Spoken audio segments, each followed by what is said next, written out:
আসসালামু আলাইকুম রহমতুল্লাহ বরকাত আলহামদুলিল্লাহ ওয়াসসালাতু ওয়াসসালামু আলা রাসূলিল্লাহ ওয়া আলা আলিহি ওয়া আসহাবিহি আজমাইন আম্মা বা'দ আউযু বিল্লাহি মিনাশ শাইতানির রাজীম বিসমিল্লাহির রহমানির রহিম কুল্লু নাফসিন যায়িকাতুল মাউত সুম্মা ইলাইনা তুরজাউন সাদাকাল্লাহুল আযীম। সম্মানিত দিনী ভাই এবং বোনেরা, আজকে মৃত্যু সম্পর্কে আপনাদের সামনে আলোচনা করব ইনশাআল্লাহ। আমরা এই দুনিয়াতে ছিলাম না, আল্লাহ রাব্বুল আলামিন তিনি আমাদেরকে দুনিয়াতে পাঠিয়েছেন। আবার এই দুনিয়া থেকে সকলকে চলে যেতে হবে। আমার মা বাবা ভাই বোন কেউ সন্তান কেউ কিছু ছিল না এক সময়। আল্লাহ তাআলা আমাদেরকে বাবা দিয়েছেন, মা দিয়েছেন, ভাই দিয়েছেন, বোন দিয়েছেন। কে দিয়েছেন? আল্লাহ তাআলা। দেখেন, যেই মা বাবা সন্তানকে ছোটবেলায় আগলে রাখে, কোলে রাখে, সেই সন্তান বড় হওয়ার পরে মা বাবা একা হয়ে যায়। অনেক মা বাবা টাকা সন্তান দেয় কিন্তু কাছে থাকতে পারে না, চাকরির ক্ষেত্রে বিদেশে থাকে। তাদের যে ইহসান করা, তাদের খেদমত করতে অনেকেই পারে না, একা হয়ে যায়। যে আদরের ধন সন্তান, কন্যা সন্তান, মেয়েরা বিয়ে দিয়ে দেওয়ার পরে স্বামীর বাড়ি চলে যায়। আসতে চাইলেও সে মাতা পিতার খেদমত করতে পারে না, আসতে পারে না। তো দেখেন, পৃথিবীতে আপন কে?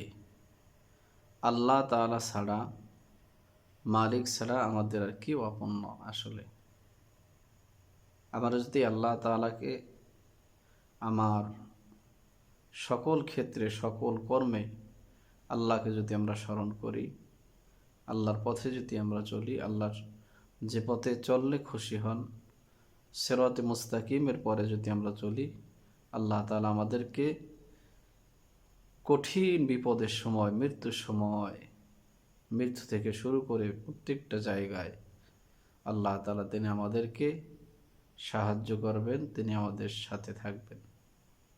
আল্লাহ তাআলা কোরআনুল কারীমে ইরশাদ করেছেন, কুল্লু নাফসিন যায়িকাতুল মাউত। প্রত্যেকটি প্রাণীর, প্রত্যেকটি নফসের মৃত্যুর স্বাদ গ্রহণ করতে হবে। সুম্মা ইলাইনা তুরজাউন। আল্লাহ বলছেন, এরপর তোমাদেরকে আমার দিকে ফিরে যেতে হবে। অতঃপর সকলেই আমরা আল্লাহ তাআলার কাছে ফিরে যাব। তার কাছেই ছিলাম, মাতা পিতার মাধ্যমে দুনিয়াতে আমাদের পাঠিয়েছেন। কবরে যাব, কবর থেকে হাশরের ময়দানে আল্লাহ তাআলার দরবারে আমাদের উঠতে হবে। এর জন্য মৃত্যু চিরন্তন সত্য। মৃত্যু থেকে কেউ পলায়ন করতে পারবে না। আল্লাহ রাব্বুল আলামিন কোরআনুল কারীমে সূরাতুন নিসায় মহান মালিক ইরশাদ করেছেন, আইনামা তাকুনু ইউদরিকুমুল মাউতু ওয়ালাউ কুনতুম ফি বুরুজিম মুশাইয়াদা। যেই মৃত্যুর জন্য তোমরা পলায়ন করো, তোমরা যদি একটা প্রাচীরের ভিতর, লোহার প্রাচীর, শীষে ডালা প্রাচীর ভিতরেও তোমরা যদি আত্মগোপন করো, পলায়ন করো, সেখানেও মৃত্যু তোমাদের কাছে উপস্থিত হবেই, তোমাদের সামনে আসবেই। তাই জন্য সম্মানিত আমার ভাই এবং বোনেরা, দুনিয়াতে মা বাবা, ছেলে মেয়ে, ভাই বোন কেউ আমাদের আপন নয়। প্রকৃত আপন হচ্ছে আল্লাহ। আমরা যদি একটু চিন্তা করি যে আল্লাহ ছাড়া আমাদের আসলে কেউই আপন না। যে সন্তানের জন্য আপনি সারা জীবন কষ্ট করেছেন, সেই সন্তান দেখবেন বড় হয়ে চাকরি করতেছে। আপনার কষ্টের সময় আপনাকে যে একটু সাহায্য করবে, হেল্প করবে, আপনাকে ইহসান করবে, সে সময় সন্তান চাইলেও পারে না। সন্তান বিদেশে থাকে টাকা রোজগারের জন্য, অথবা কাজে কর্মে থাকে, অথবা চাকরিতে থাকে দূরে, খেদমত করতে অনেকেই পারে না। কন্যা সন্তান বিয়ে দেওয়ার পরে শ্বশুর বাড়ি চলে যায়। মাতা পিতা অসুস্থ থাকলেও এসে খেদমত করার মতো সেই রকমের সুযোগ হয় না। অধিকাংশ ক্ষেত্রেই দুই একজন আল্লাহু আলাম যদি করতে পারে। তো এই জন্য দেখা যায় যে আসলে কষ্টের সময়, বিপদের সময় আল্লাহ ছাড়া আমাদের কেউ সাহায্যকারী নাই। এজন্য আমরা ৫ ওয়াক্ত সালাত আদায় তো করব ইনশাআল্লাহ। ৫ ওয়াক্ত সালাতের মাঝখানে আমরা আল্লাহ তাআলার জিকির আমরা করব। আল্লাহ রাব্বুল আলামিন কোরআনুল কারীমে ইরশাদ করেছেন, ইয়া আইয়ুহাল্লাযীনা আমানু যকুরুল্লাহা যিকরান কাসীরা, হে বিশ্বাসীরা, ঈমানদাররা, তোমরা অধিক পরিমাণে আল্লাহর জিকির করো, আল্লাহকে স্মরণ করো। ফাইযা কুদিয়াতিস সালাতু ফান্তাশিরু ফিল আরদি ওয়াবতাগু মিন ফাদলিল্লাহ ওয়াযকুরুল্লাহা কাসীরান লাআল্লাকুম তুফলিহুন। আল্লাহ রাব্বুল আলামিন বলছেন, যখন নামাজ শেষ হয়ে যায় তখন তোমরা জমিনে ছড়িয়ে পড়ো এবং আল্লাহর ফজল রিজিক তোমরা অন্বেষণ করো। ওয়াযকুরুল্লাহা কাসীরান লাআল্লাকুম তুফলিহুন, এবং তোমরা অধিক পরিমাণে আল্লাহকে স্মরণ করো, আল্লাহর জিকির করো। আমরা খেতে কাজ করতেছি, আমরা আমাদের জিহ্বা দিয়ে, আমাদের জিহ্বা দিয়ে আল্লাহর জিকির করতে পারি। আমরা অফিসে ডিউটি করতেছি, মনে মনে আল্লাহ তাআলার জিকির আমরা করতে পারতেছি। আমরা গাড়ি চালাচ্ছি, গাড়ি চালানোর ভিতর আল্লাহ সুবহানাল্লাহ, আলহামদুলিল্লাহ, লা ইলাহা ইল্লাল্লাহ, আল্লাহু আকবার। একবার সুবহানাল্লাহ বললে 100 গোলাম আযাদের সওয়াব আল্লাহ দান করে। আল্লাহু আকবার। একবার আলহামদুলিল্লাহ বললে 100 বার আলহামদুলিল্লাহ যদি কোনো আল্লাহর বান্দা পড়ে, আল্লাহ রাব্বুল আলামিন 100টি ঘোড়া আল্লাহ রাস্তায় কুরবানি করলে যে সওয়াব আল্লাহ দান করেন। একবার 100 বার 100 বার আল্লাহু আকবার যদি আমরা পাঠ করি, হাদিসে আসছে 100 উট আল্লাহ রাস্তায় কুরবানি করা সওয়াব আল্লাহ তাআলা দান করেন।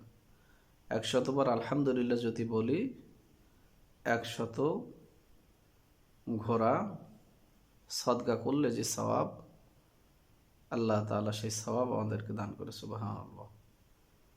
এই জন্য আমরা 5 ওয়াক্ত সালাতের মাঝখানে যে সময় আমরা পাই, আল্লাহ তাআলা জিকির আমরা করতে পারি, দুরূদ শরীফ আমরা পড়তে পারি।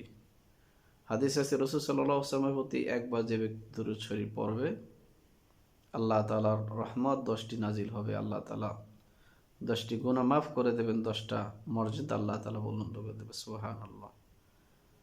এই জন্য সম্মানিত আমার দিনী ভাই এবং বোনেরা, এই ক্ষণস্থায়ী জীবনে, যেই জীবনের হঠাৎ আমাদের একদিন খবর আসবে অমুক ব্যক্তি দুনিয়া ছেড়ে চলে গেছে, আমরা সকলে তখন পড়ব ইন্না লিল্লাহি ওয়া ইন্না ইলাইহি রাজিউন। আল্লাহ, আমরা তোমার জন্য, আমরা তোমার কাছেই আমরা ফিরে যাব। সুবহানাল্লাহ। এজন্য আমরা সকলেই যেন মৃত্যুর প্রস্তুতি আমরা গ্রহণ করি, মৃত্যুর আগেই আমরা যেন প্রস্তুতি গ্রহণ করি। আমরা ইমানের সাথে সাথে আমরা যেন আমলের ঝুরি আমরা বৃদ্ধি করতে পারি, বাড়িয়ে নিই। আল্লাহ তাআলা আমাদেরকে যে সুযোগ দিয়েছেন, এই সুযোগ একবারই জীবন। এই দুনিয়া থেকে যাওয়ার পরে আর আমাদেরকে আসতে চাইলেও আল্লাহ তাআলা পৃথিবীতে আর আমাদেরকে ফিরিয়ে দিবেন না। আল্লাহ তাআলা আমাদের সকলকে এই হায়াত থাকা অবস্থায়, এই জীবন থাকা অবস্থায় আল্লাহ তাআলার প্রিয় বান্দা যেন আমরা হতে পারি, আল্লাহ রাব্বুল আলামিনের প্রিয় গোলাম যেন আমরা হতে পারি। আল্লাহ তাআলা আমাদের সকলকে যেন শাহাদাতে মৌত আমাদেরকে দান করেন, এই প্রত্যাশা মালিকের কাছে ব্যক্ত করে আজকে বিদায় নিচ্ছি। সকলকে আল্লাহ তাআলা যেন সুস্থ রাখেন, ভালো রাখেন, এই দোয়া করে প্রত্যাশা করে বিদায় নিচ্ছি। আসসালামু আলাইকুম ওয়া রাহমাতুল্লাহি